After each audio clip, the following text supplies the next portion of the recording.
Hi, I'm Tracy, and when I saw that there was going to be some high-tech kitchen things at TechKnow, I knew I had to come out and show you the Instant Pot. It's really a simple construction. There's a stainless steel insert that you put in. Never pour your liquid in unless the insert is in there.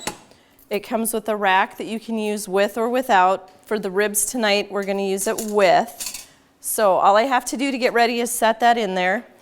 It works by forced liquid, so you have to have at least a cup of liquid. This is a full cup of apple juice and a half a cup of water. You have to have a minimum of a cup.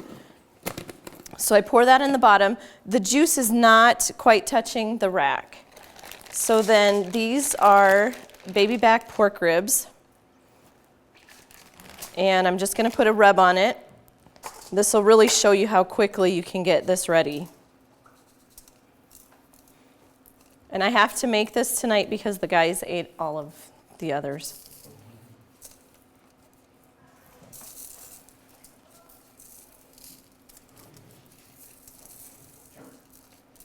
And the best part about this is that it doesn't, it says Instant Pot and it cooks very quickly, but what it does do is it frees you up to do other stuff around the house while your dinner's cooking. So there, we put enough on there. All you have to do is set that up, curl it in a circle, it'll stand up on the rack so it stays out of the liquid. And then all I have to do is put the lid on.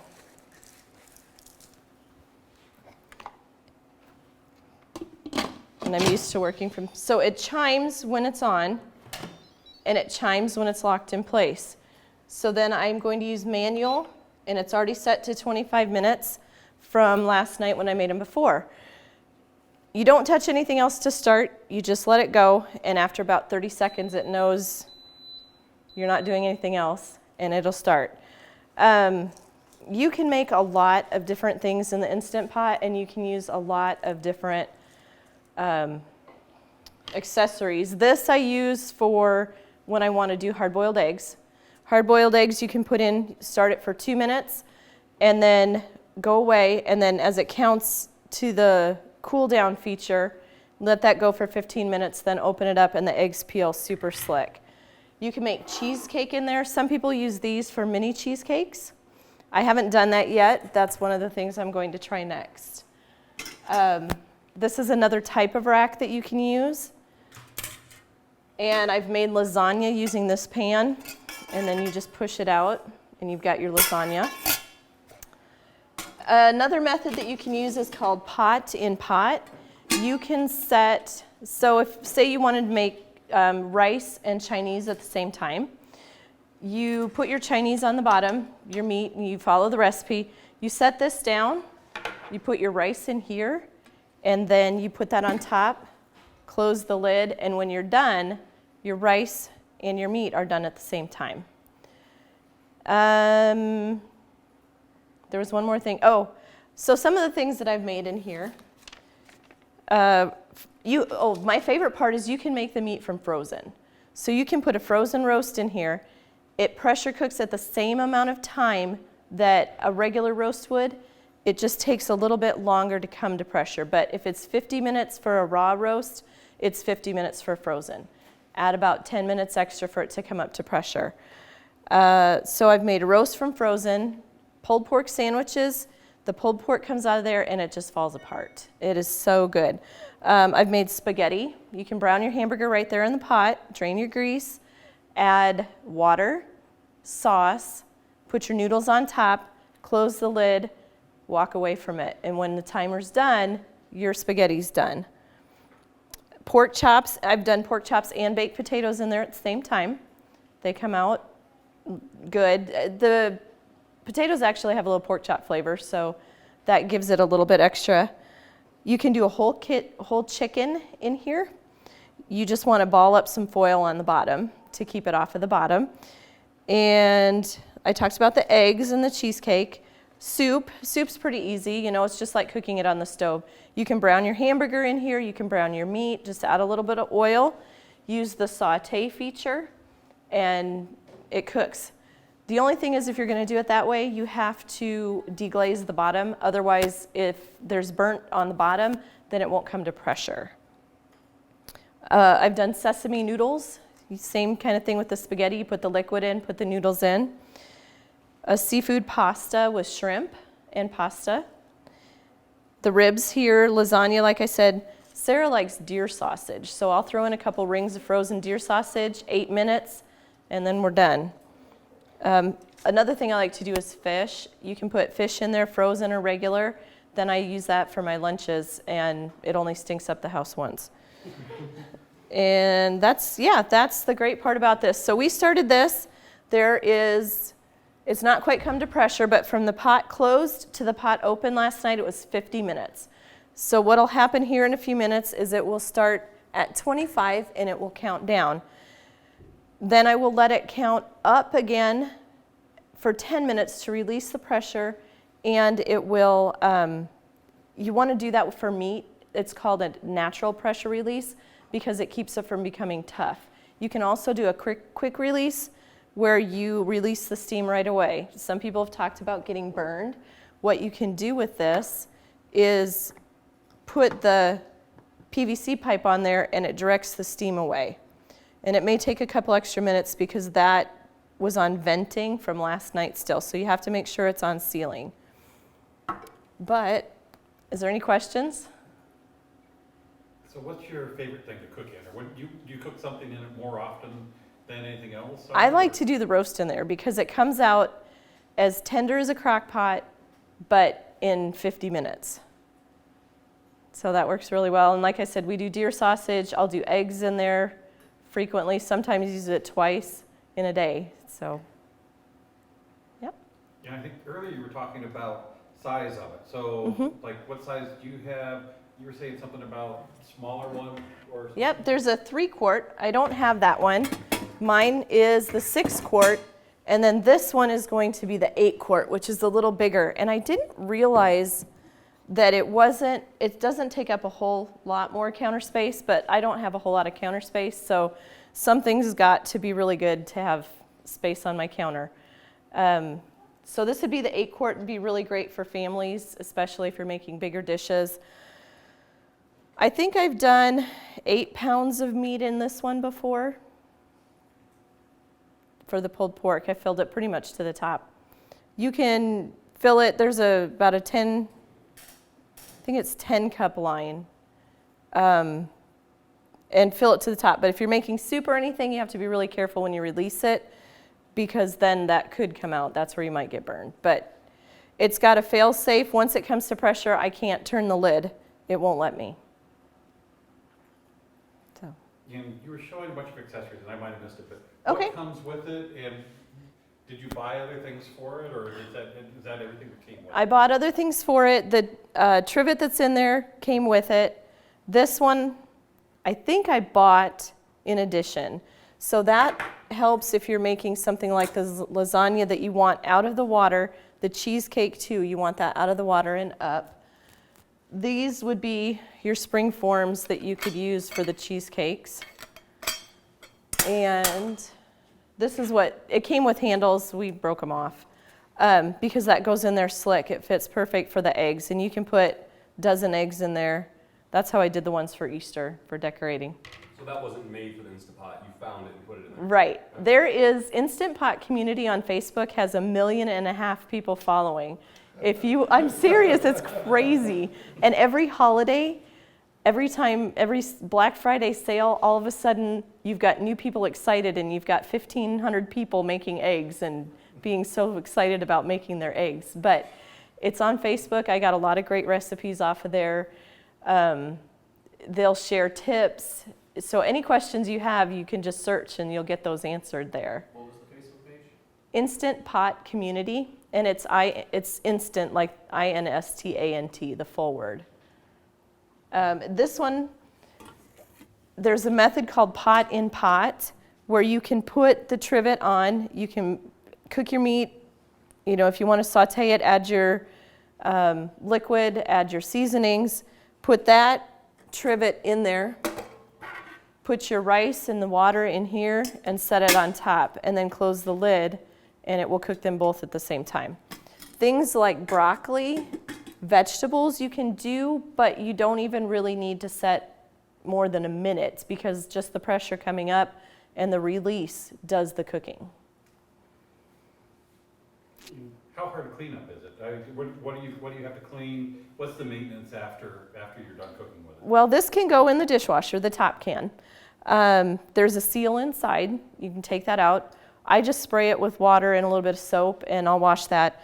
The pot inside comes out. You can put it in the dishwasher, or last night I just used the soap and a little bit of scrubby and cleaned it up. There's also, you can use a light scouring if you need to, but because it's stainless, it comes out really well. So cleanup's easy. You can buy replacement seals if you need them. Lots of different accessories. I didn't know that there was so much that you could do with it. So, Ones that are Wi-Fi connected? I don't know, I think so, but that's one of the things to check. It might be the Ultra, but it definitely has more. You can do yogurt with these. That's not something I'm interested in, so I haven't tried the yogurt setting. But they've got all kinds of different settings. A lot of people just use the manual and adjust based on the recipes, up, down, for the time, that kind of thing. I was hoping it would start, it's warm, but you'll see, I can hear it. So when it starts to come to pressure, steam will come out of here, and that's okay. That's supposed to happen. Then the pin will come up, and shortly after the pin comes up, then is when you'll have your timer start to count down. Does it make a noise when it comes up to pressure? You can hear the steam hissing until it stops, Okay. and then it doesn't. When it's finished, it'll beep about 6 times, and you'll know. So I can see the steam. I don't know if you can, and you should be able to start smelling it here shortly. And that's the other thing, it's tempting. So you're sticking around for the 50 minutes then? For the whole, oh yes. Well, I've got to show you how to take it apart and everything. I'll take a break in between. I don't do well talking for 50 minutes. Show you how to eat them. We'll show you how to eat them. Yep. Okay, thank you. Okay. Now I realize what I forgot. Is there butter in the refrigerator? You got butter, Matt? There's some in that door.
Unmuted. Can you hear me now? You better check. I'm babbling.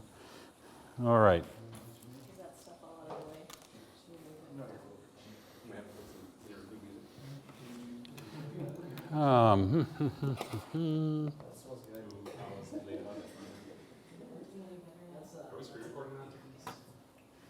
Would you like to?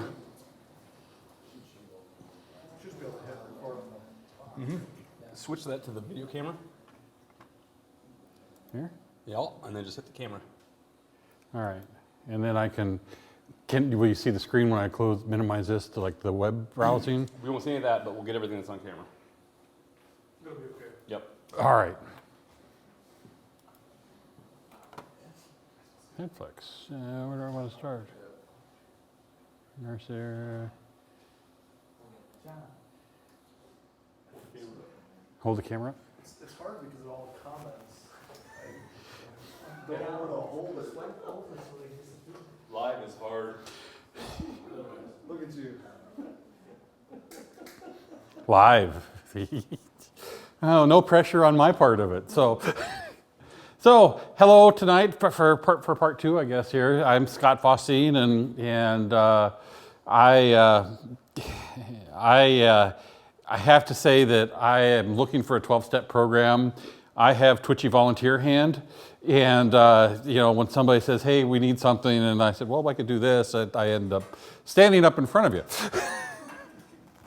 which just isn't so bad tonight. But so I started thinking of all the things. I'd been kind of what's the word I'm going to be looking at? Pining after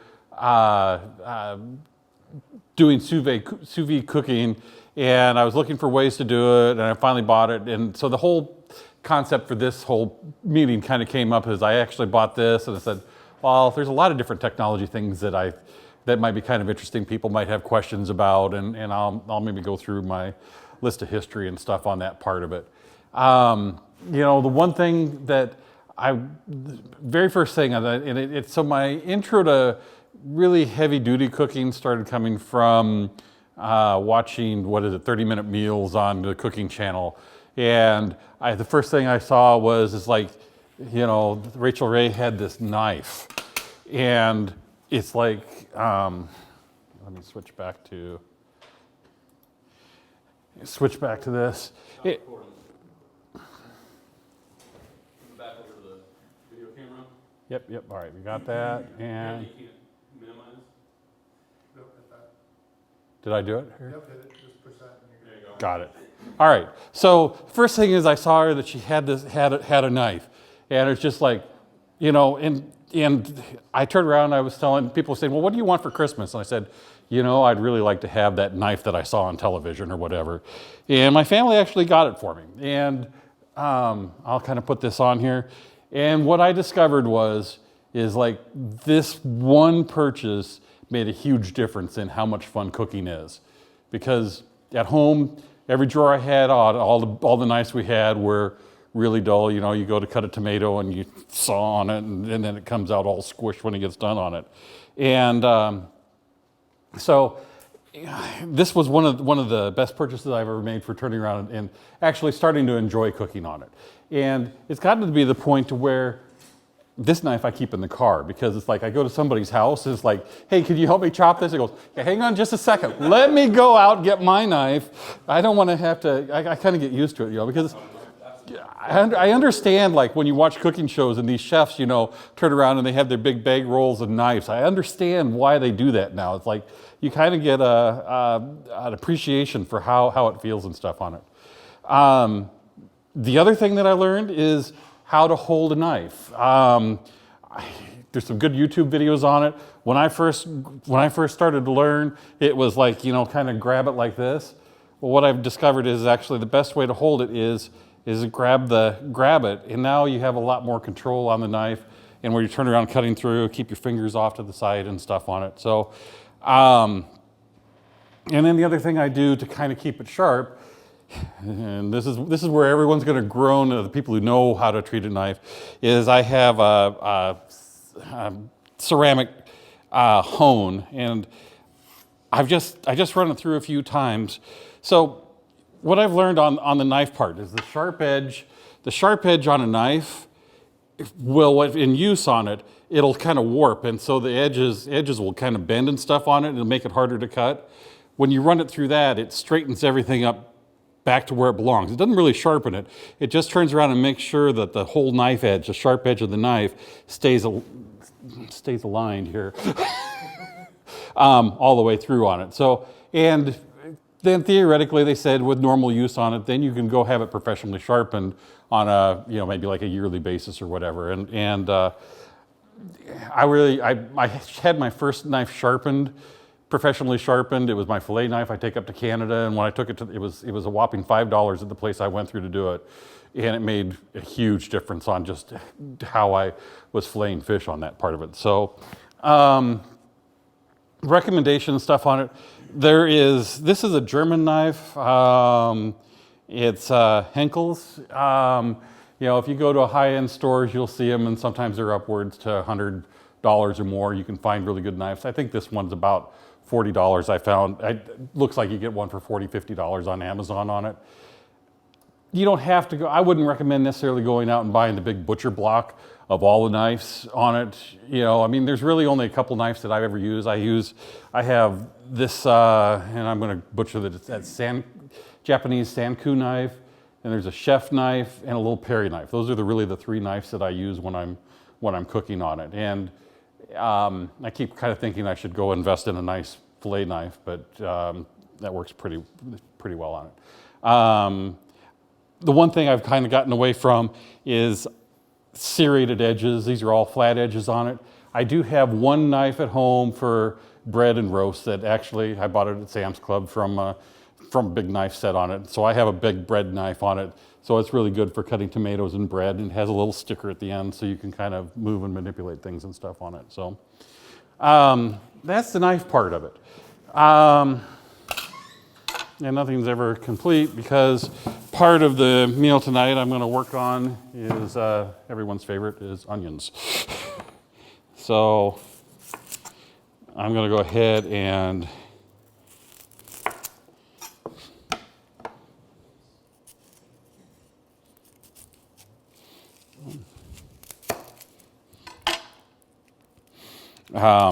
so this is part of a recipe that I had from, I found it, and I've actually cooked it a few times that I really like. It's a French onion soup chicken. And so what I ended up doing is this onion part of it, I can make this would be a great steak topper. So that's what I'm going to start coming up with here on it.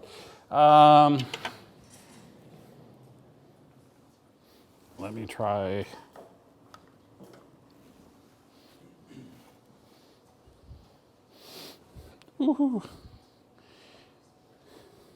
High-tech part of it here. So I'll come up and I just need slices on it. It just kind of comes up.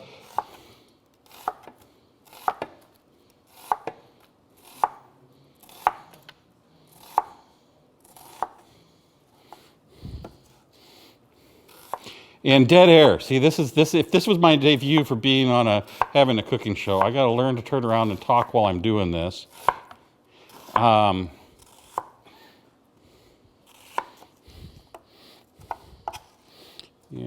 I'm going to go ahead. I got one more onion here.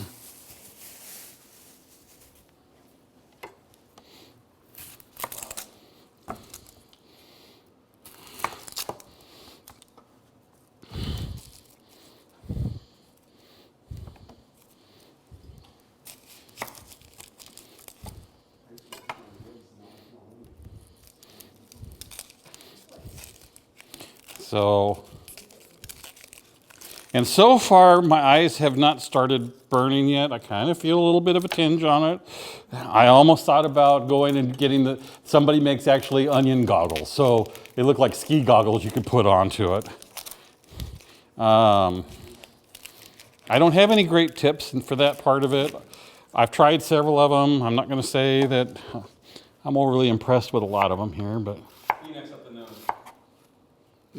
What was that? You shove Kleenex or cotton balls. Oh yeah. Well, and so what I found out is actually the chemical compounds in the onion mixed with the saline in your eyes makes sulfuric acid. So it's like, oh, well, there's a reason why that burns. So, and my knife skills. And the thing is people say, hey, why don't you go do that for a living? And the thing is, my understanding is, professional chefs, they spend a year cutting things. And if it's not as absolutely perfect, they have to start all over again. And it's I am try to be as precise as I can, but I'm not that precise. It's like I enjoy doing it on the side, on a side, but I think if I had to do it professionally, it would drive me crazy. And there you go, everything in the pot. So that is knife skills. So if anyone knows me enough, they know that I can't tell one story without telling origin stories and everything else that's going on with it. So I used to work on appliances for Sears back probably 25 years ago.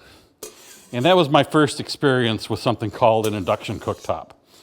And at the time, the one I saw was, it was a flat countertop. They had a built-in oven, flat countertop, 4 burners. And I grew up in a household that we cooked with gas. And I like cooking with gas. You turn the burner off, everything stops boiling. You know, if you're boiling water, it stops boiling. You got a lot of control and stuff on it. When I saw the induction burners, it's an electric flat top ceramic top, but you have the same amount of control on it. So it actually heats by heating the pan magnetically on it. And there was almost a time, they were like $1,000. I was gonna buy one, but I didn't have a house I could put it in when I had the full top of it. And then I started seeing these infomercials for induction cooktops, and I saw one on sale. I decided, well, if anything, it wouldn't be too bad. I could throw it out. But this, it's actually the one I have here, and I won't, back to,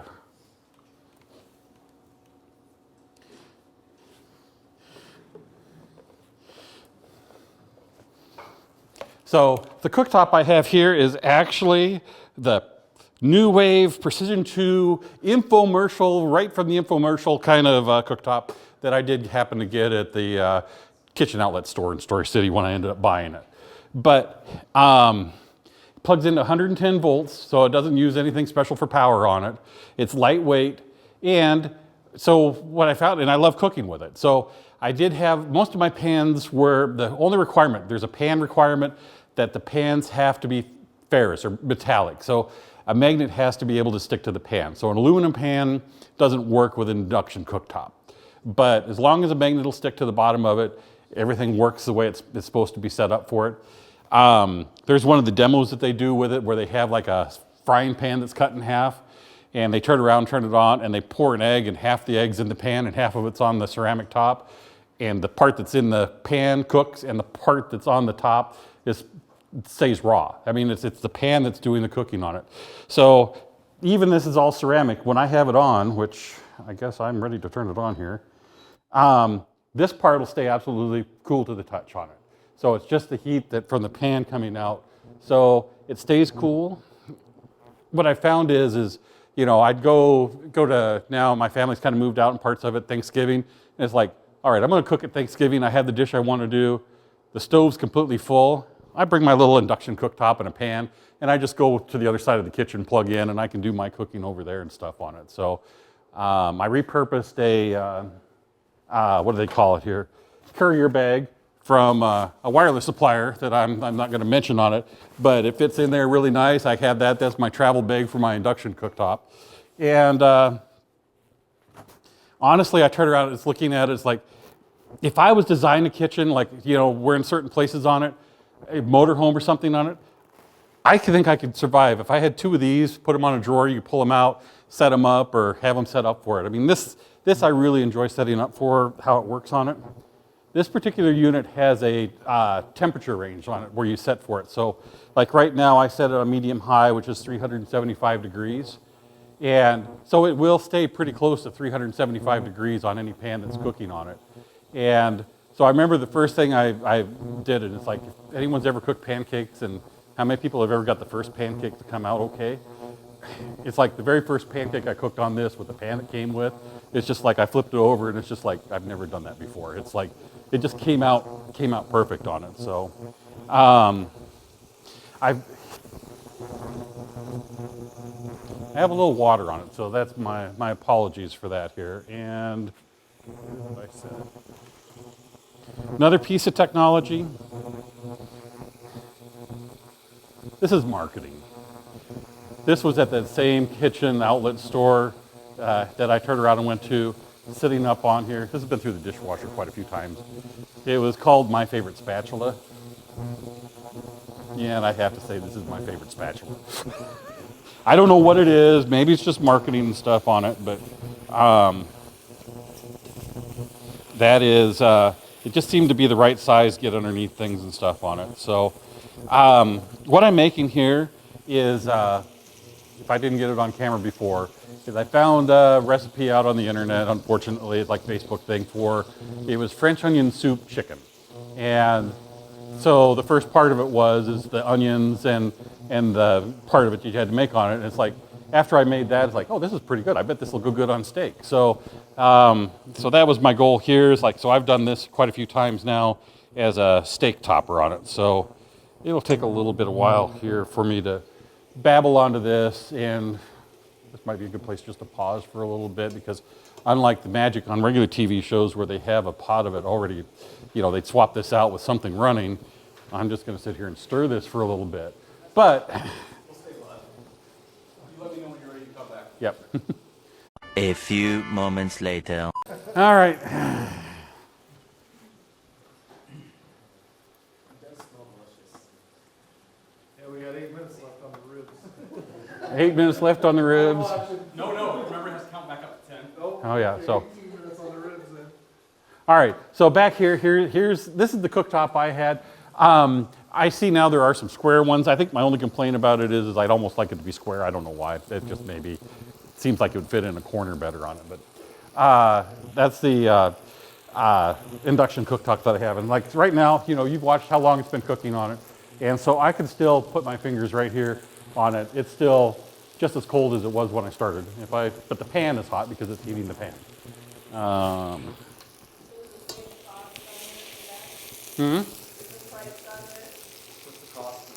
So, all right, so the one that's here on Amazon, yes, $90 with shipping, and it comes with a copper pan for if you want that part of it.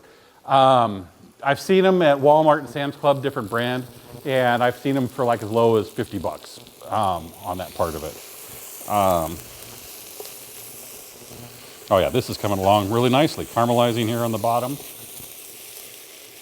All right, so I'm going to move on to, while I'm cooking on this, sous vide. I saw this on another cooking show where they set it up and did some research on it.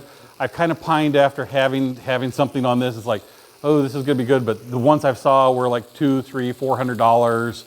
And it got to the point to where, the maker and me turned around and went down to the store that's here in town that sells out-of-stock equipment, and I bought a fryer, and I went and bought a temperature controller, and I was in the process of making one out of an old fryer, and then I went to Walmart one day, and they had this it was like $59. So it's like, I'm just gonna go ahead and buy the immersion circulator. And there's really not much tech to it as far as how it really works.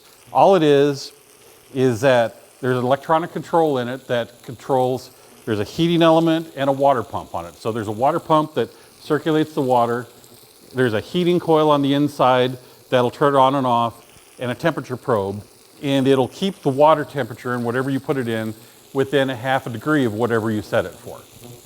So the one thing that I didn't know for the longest time, but actually after I listened to it, it made a lot of sense, is if you turn around and try to cook a steak, medium rare is 135 degrees, I think, and everything's based off of temperature on it. So it's based on whatever the temperature that reads to on the internal side of it. That's how far how well done it is. So what sous vide allows you to do is, so I've been cooking. I have 2 sirloins in here and what did I say, round steak. I went and I stuck in this water bath. I've set the temperature at 137 degrees, which is just a little above medium rare. And no matter how long I leave the steak in here, these steaks will not go beyond medium rare. So it's something that you could set up ahead of time. I came in at 4 o'clock and set this part of it up. It came up to temperature at 4:30, so they've been going for just a little over, what, 2 hours now, I think, is where they're at on it. They were probably done, I think, about an hour ago, that it probably was heated through with it. But what'll end up happening is when you cut through it, it's actually medium rare from top to bottom. So like when you cook it normally, like on a grill or on a stovetop or whatever, it's gonna be well done on the outsides, and as you kind of go into the middle on it, it'll kind of come to that medium rare part. This will be medium rare all the way through. One of the other cool tricks that I have not done, but I've seen it done, is if you go to hard boil an egg, there's like a consistency where the yolk is like a custard. It's like, it's not hard, but it's not really runny on it. And there's a certain temperature, and if you cook the egg at that temperature, when you open it up, your eggs will come out that way every time, regardless of how long. Once it's had time to cook all the way through, they'll stay that particular part of it. I thought it was such a great thing, I decided to turn around and try it on a swordfish steak fillet. That was the most horrible thing I ever tried. So, trial and error. So there is one thing. So the longer you leave it on, it's kind of like if you're cooking in a crock pot. You leave it in, it gets tender on it. Fish, it turned around and it was mush. It just the consistency was there. And there is a problem that if you cook a steak too long, that you won't have the same steak consistency on it. But 2.5 hours, I think you could probably go 3 or 4 and not have a problem with steak on it. And what I've noticed is like you can get tougher cuts of steak, and if you cook them with this, they'll come out and be almost as tender as a fillet, depending on what cut of meat you have and stuff on it. So that's worked out really well. That's one of the things I really liked about that particular part of it here.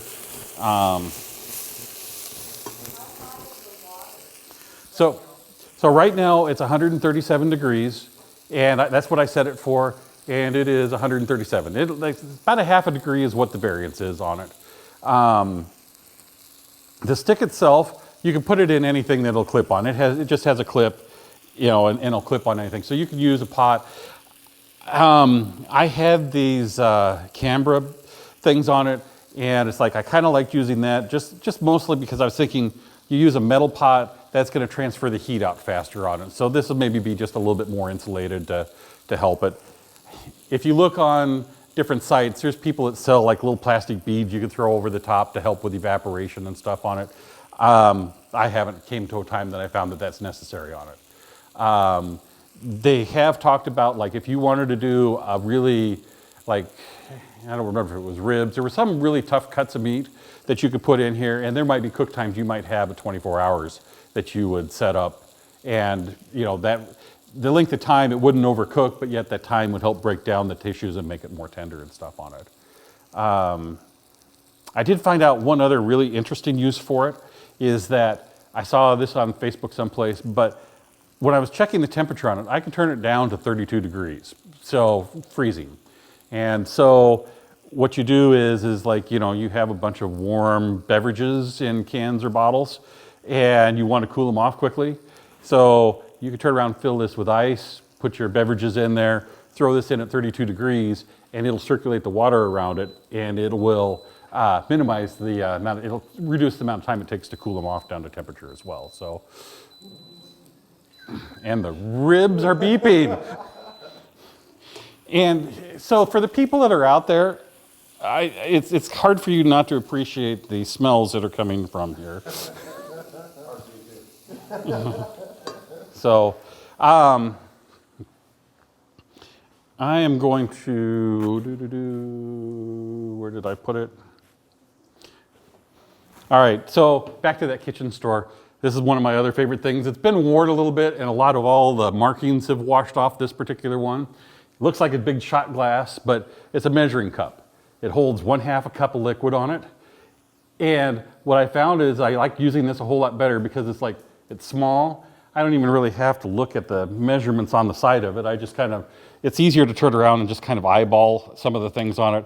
1/2 a cup, 1/4 cup, 1/8 a cup are pretty easy to come up with it.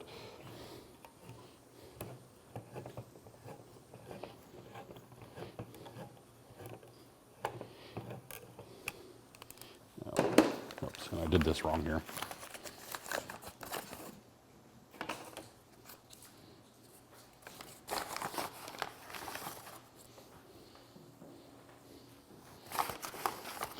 little flour added to the onions. And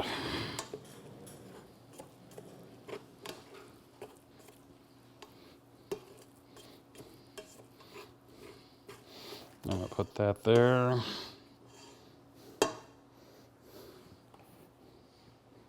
And this is just beef broth.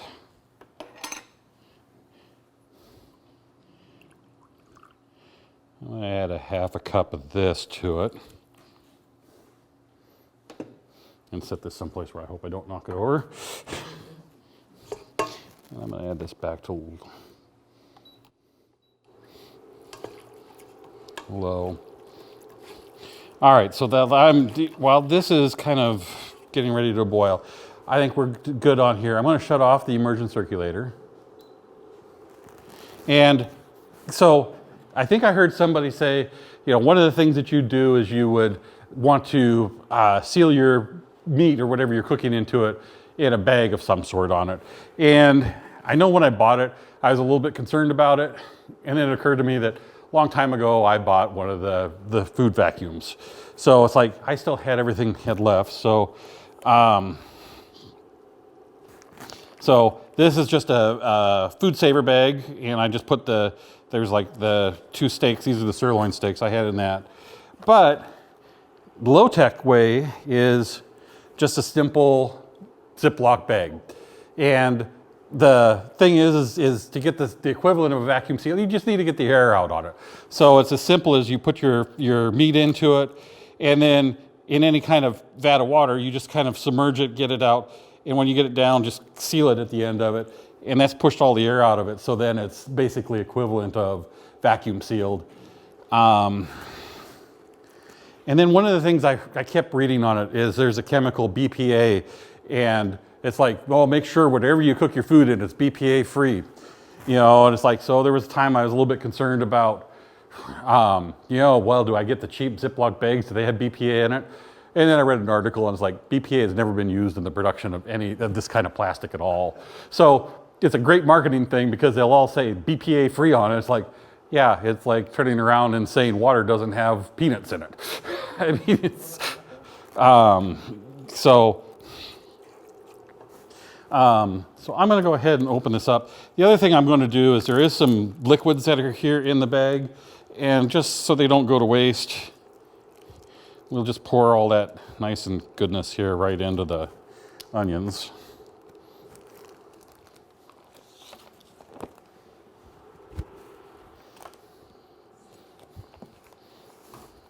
And I can answer questions while I'm multitasking here if anyone has anything.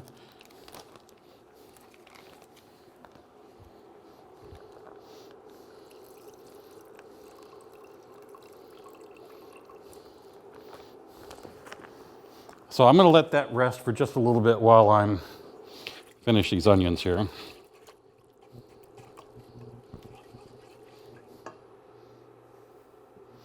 And so, yes, questions. This would be a great time for questions. Okay, so while that's going on, and while I'm waiting for that, I'm going to tell you about what I did not bring with me. Oh, on the induction, the immersion circulator. Like I said, this one was about $60 from Walmart. I've seen it there a little bit cheaper on it. This is Amazon's #1 selling brand, this Anova. There's an app that goes with it. This particular one is Wi-Fi. When I first bought it, it's like, why would I care? I could turn around and set the temperature and I'll be good on it. It's occurred to me that if you had a Wi-Fi version of it, and you had, so basically I could set my steaks in a water bath, throw a bunch of ice in it so it'll stay cold, and then be able to, at the office, it says, okay, maybe at 3 o'clock, all right, go ahead and let's go ahead and bring it up to temperature. So your meat stays cool, you know, stays cold in the ice water, and then the immersion circulator, you could turn it on remotely and bring it up to temperature so you could basically have everything ready when it comes home, when you come home. on one of my days of showing off, I actually went and took it into the office, and I made steaks for a few people too. So it's simple to bring. It's lightweight. It doesn't take. I mean, it's the concept of it is pretty simple. You set the temperature, and it's going to cook the food to whatever temperature you set for it. The recipe book had things for. There's going to be a famous coffee shop that's in something about space and whatever not. But they came out with a gluten-free egg bites is what they were called. And there's recipes for these egg bites on it. And I haven't had the one from the store, but the ones I've had here were really phenomenal on it. And to make those, I have these half-pint jelly jars. And so it's eggs, cream cheese, and then you put your vegetables and stuff in it. And then it's 190 degrees for 30 minutes, and then that'll cook these little egg bite jars. I keep them in the refrigerator and then pop in the microwave when I'm getting done. It's like they were really good. So those are one of the things I did with it. There's a recipe for creme brulee. I love creme brulee. I did the recipe for creme brulee, and then I realized it was way easier just to make it in the oven. So I started making more creme brulee, but I made it in the oven, and then I realized I really shouldn't make it quite so often.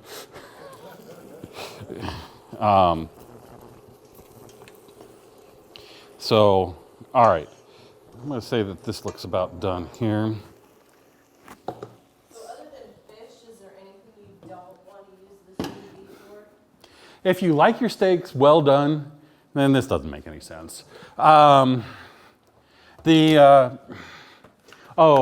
chops. Big, thick Iowa pork chop. You know that you could put into it and it'll go all the way through. And I think also things like roast and stuff would be really good on it. I have a pork roast, and so I haven't tried that in it yet. But I did like an Iowa chop on it. It was juicy all the way through. I set the temperature, and it just was cooked well all the way through on it.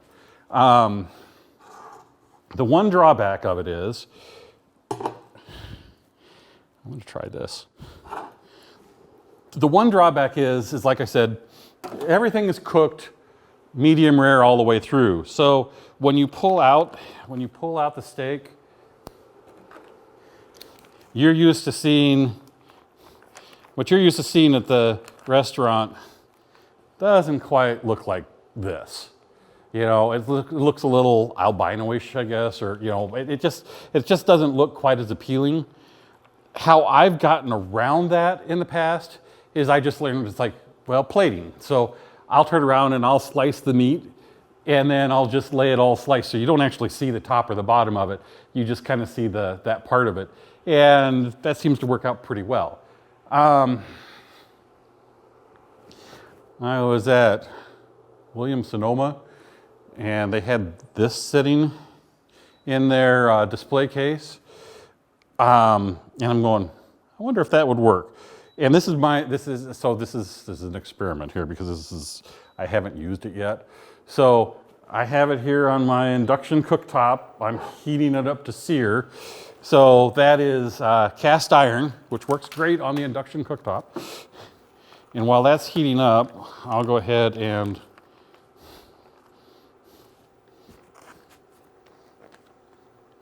pull out this.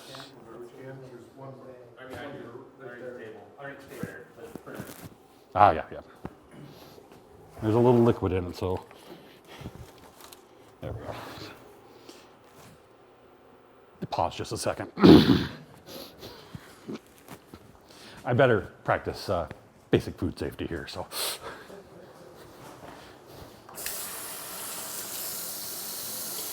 And yep, you can hear me. I'm washing my hands in case you wonder what that noise is. So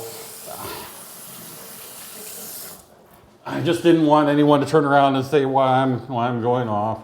No, I'm not. Yeah, anyway, I'm babbling. All right, I'm back.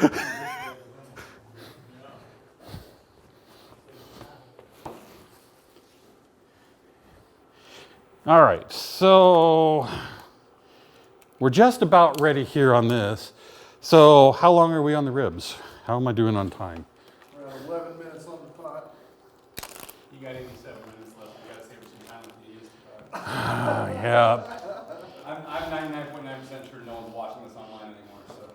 Oh, well. No one, I don't think YouTube's going to upload this long of a video. I had a question. Yes.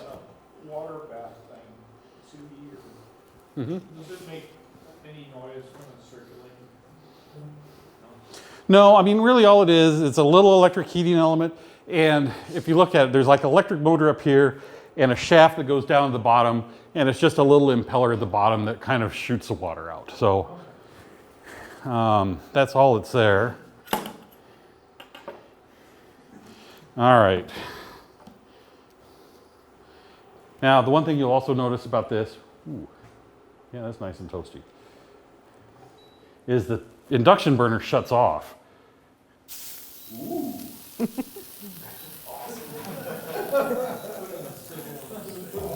Smells really good. I don't think it's going to work quite as well as I'd hoped it to, but it definitely was.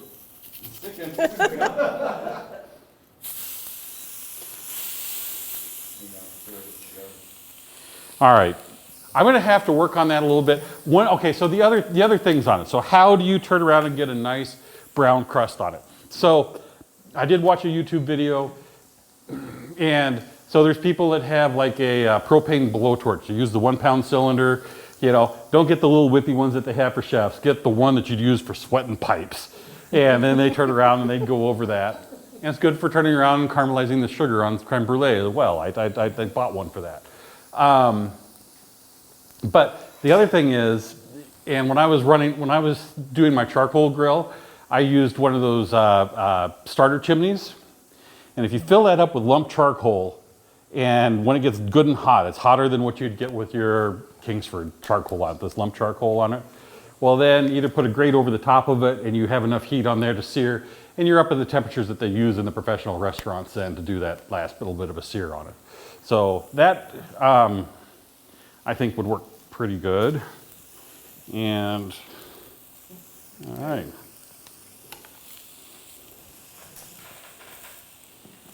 Should I use some Pam? I should have used some Pam on it, yes.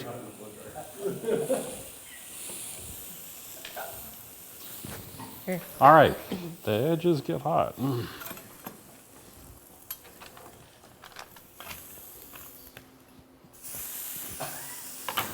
right, I'm gonna set this over here on my heat-safe part of it.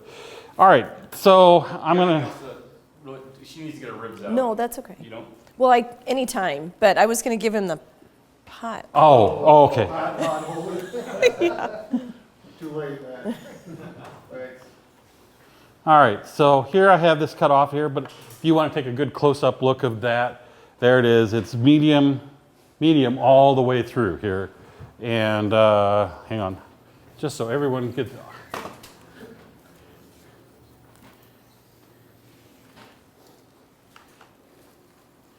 And this is a fairly thick piece of meat as well. So there it is, cooked medium all the way, or just a little over medium rare, but that'd be a good medium part of it on it. So, and like I said, the thing is, you have a bunch of people over, you don't know exactly what time everyone wants to eat, throw it in and give it a little bit of extra time and you should be good to go on that part of it. So I'm gonna go ahead and prep all this up here.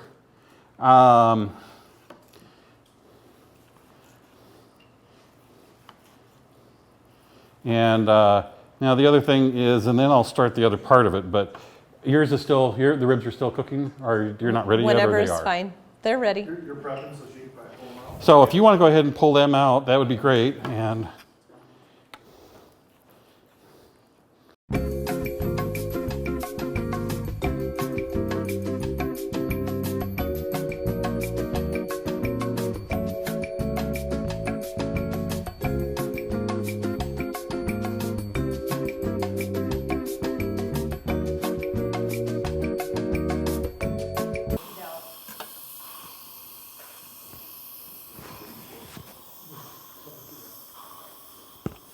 I didn't think about this part, so I wouldn't have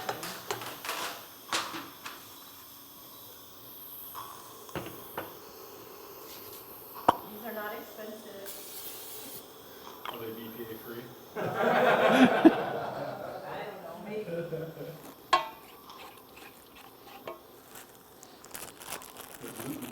But what what that does is that also saves the top of your counter because a lot of people have it underneath their counter.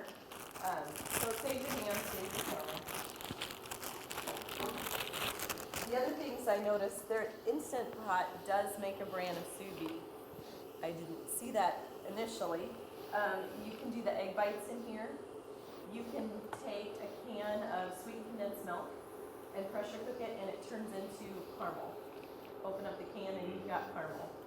So there's recipes for that. That's exciting. You can make your own vanilla too. Around Christmas time is when they start coming up with those kind of, oh, I made caramel for a gift. I made bottles of vanilla, that kind of thing. And like I said, if you're interested in yogurt, you can make a huge pot of yogurt. But any second now, this should drop down, and we'll be able to pull it out. There we go.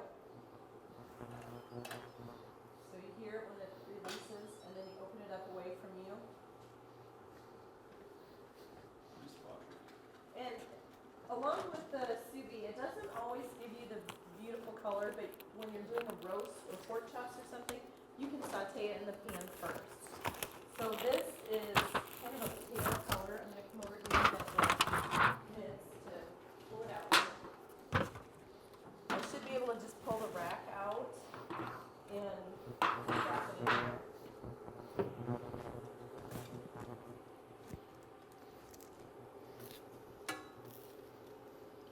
There we go. And the other thing that's nice is it'll sit right there. You don't have to worry about putting that on a hot lid on a stove or anything. We may have to borrow your handy dandy knife. Careful, sure. That's a high quality German made knife. Yep, it is. Japanese knives are also very good. This, at 25 minutes, it will make it basically just fall right apart. Just come right off the bone. So there you go. This is why you come to TechKnow, people. Every week, every month, it's this way, right? If you're volunteering, then yes. So the only difference from what I did, what they tasted, was that I made it last night, so I had to heat it up. I did run it through the microwave for a little bit, and then I put it under the broiler. Put some barbecue sauce and 5 minutes under the broiler. That just adds a little extra flavor. But if you're pressed for time, you don't have to do that. Some people will take it camping with them, as long as you've got electricity, you can cook with it. Some people will take it to hotel rooms to make a meal when they're at the hotel, so they don't have to eat out as much. I've never quite gone to that length, but those are other possibilities that you can use with the Instant Pot. What are you doing with the tortillas there? I'm going to volunteer to try it. Are you? Okay, sure. All right, so the deal with the tortillas is I turned around, I saw these little the street taco tortillas, and I go, oh, that might be a good way to eat the steak. Yeah.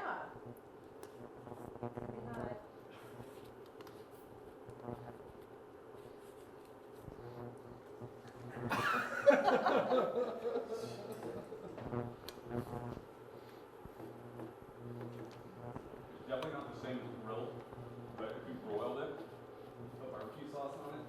Like the others, yeah. Yep. And you can do whatever kind of rub, the meat takes on that flavor, and it helps to infuse that with the flavor.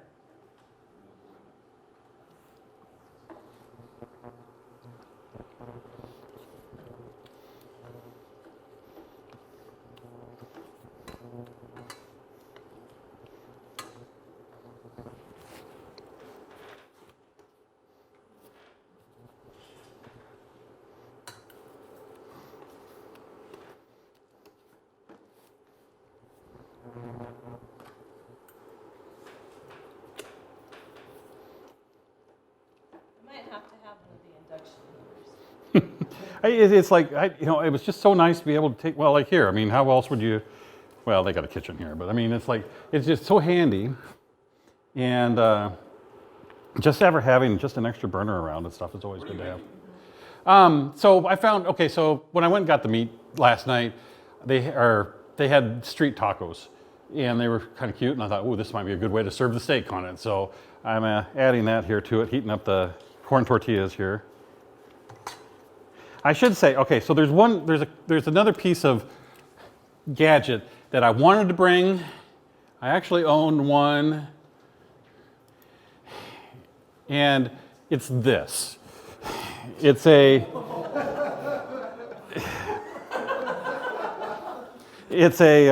Cajun fryer. Now, I hate to say this, but I have two of them. And the reason why I have two is the first one I discovered that even though it's stainless steel, that they can rust. If you stick them in a building that's burning, or if you put them in a building and the building burns down. I took it up to Canada because that's where we do a lot of fish fries and stuff on it. And it was sitting outside, it was perfectly safe, and the owners of the camp said, well, we maybe should put it in the shed. And then 2 weeks later, the shed caught on fire and burned down. I had a 2.5 gallon one. This one holds 4 gallons. And it's a lot of oil, but the thing about it is, and what's cool about it, and I saw something similar at Bass Pro Shop, but this is the side view of it. And if you look, there is let me pull, there's this hot air in area, hot air exhaust on it. So what it is that from the back, you can see this is the exhaust port. There's actually a heat exchange tube that goes through it, in and out and around, and it's about halfway up. Now the cool thing about it is when it's up to temperature, 375 degrees, the oil below that exchange tube in the bottom part never gets above 200 degrees. So what happens is all the breading, the crumbs and stuff that fall in the bottom, they don't burn. So the oil lasts longer, and you could go through a lot more fish, and it's just handy having like a commercial sized basket. You know, you're just like, oh cool, this is great. The drawback to it, You don't take it to hotels? I have not taken it to a hotel. So I bought the 2.5 gallon one. It's a little wobbly on the footprint isn't that big, so on uneven ground it's like, ooh, I hope this doesn't tip over. So the second time it's like, ooh, I'll get the 4 gallon one. And the drawback to it is it uses high pressure propane. And so it's a little orifice, goes in, and it sounds like a jet engine when you have it cranked up. So you turn it on and it's like, but you know it's working. It comes up to temperature fairly well, and if you get a chance to look at some of the YouTube videos. So if you're gonna do it in backyard and you want to grill, so if you decide it's like, you know what I'd really like to do is I'd like to fry. You know, I'd like to fry some chicken legs, I'd like to fry some shrimp or fish. That is the gizmo that you want for it. I mean, it's designed for outside. There's a hack that you probably want to do, spacers. There's a way to make the burner work a little bit better on it. So funnel cakes would be good on it. We can put them back in the trailer. So, but that is, and so I was partly thinking, it's like, well, if it was going to be earlier, I had it, and it's like before I took it up to the new one up to Canada, it's like, hey, if I get it here, then we could turn it around and I'll grill something, I'll fry something here for it. But timing just didn't work out. So, all right, so I'll be ready for samples here in about 5 minutes. Any questions on anything that I've done so far? Let's see. Knives, I think that's all I had on it. The one thing that I am kind of curious about still kind of comes down, we didn't have anyone present about it, are air fryers. So, in the event of being healthier, it's like, well, I wouldn't mind seeing how that works. There was one that I was looking at on Amazon, and I should have brought it up here, but it was, it looks like a big toaster oven. So it would do toast, it would bake, it would convection bake, and it would air fry. And it's like, well, that would be, multitasker, that would work good. And then I went and looked at the reviews for it, and unfortunately the fan's on the top, so everything on the top crisps, but unless you turn it over, the bottom doesn't crisp quite as good as I'd hoped it to be. So I'm still kind of out on that part of it. Oh, and the one I didn't think about. And this was at Nebraska Furniture Mart. They had in their test kitchen, they had something called a convection oven. And looks like a microwave, overhead, for the overhead part of it. And, but it uses microwave, thermal heat, and then it also had quartz halogen lamps on it. So what I had in it, they did a grilled cheese sandwich in this convection oven on it, and it was like, that was one of the best grilled cheese sandwiches I had. They popped it in. The trouble is that the controls all said, okay, what do you want to cook? And you had to go through the cookbook and say, okay, I'm going to do grilled ham and cheese, and then it would work out how much microwave power did it need, what did the temperature need to be, and how much light did it need to have on it. But that still might be on my list of things that I might be interested in it someday on it. So anyway. Have you ever used an air fryer? No, I have not. So I've used an air fryer a couple times. I was a little nervous with it because it said about every 3 minutes you had to take it out and shake, like the French fries, take it out and shake. The first time we made it with fresh potatoes, and it did not work out quite as well. The next time we tried it, we used purchased potatoes for the fries. That worked out pretty good, the prepackaged frozen. When I was at my friend's house, she made pork tenders.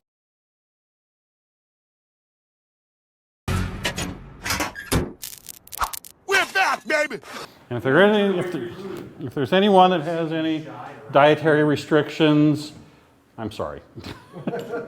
Somebody go out there and try. I just want a piece of steak, just the steak. No onions, Yeah, that's right, Brady. just one piece. I already had a lot of rib.